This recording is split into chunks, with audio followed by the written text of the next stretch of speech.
Bismillahirrahmanirrahim. Assalamualaikum warahmatullahi wabarakatuh. Hari ini saya akan kongsikan berkaitan apps MojiPop untuk kita buat ikon dan sebagainya pada kartun. Okey, saya mulakan dengan installation pada Play Store. MojiPop Play Store dan jadilah MojiPop. Okey, MojiPop ni berada ni dah. MojiPop kita klik.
Okey, jenis rambut dan sebagainya kita boleh tukar lah.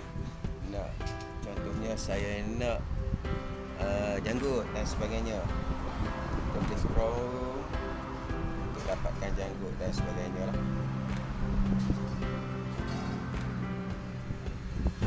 Boleh main-main lah. Okay, spek janggut. Contohnya saya nak janggut, klik janggut. Banyak sangat.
Share kepada others. Contohnya saya nak share kepada Telegram. Klik others dan saya carilah Telegram. Contohnya saya klik dan saya hantar kepada Bengkis santai je. Klik dan saya klik send. Okey, dah siap.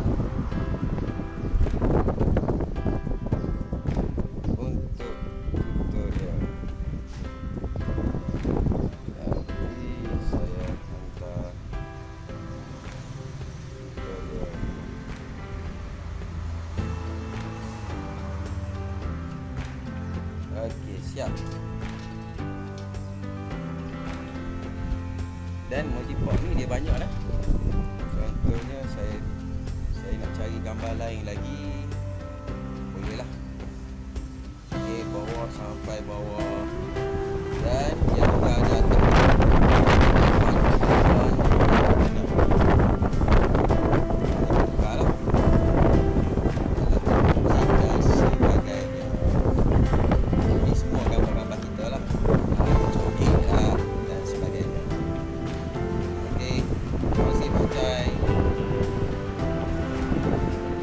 ada nanti explore sendiri lah. Saya nak buat tutorial. Okay, sekian. Assalamualaikum warahmatullahi wabarakatuh.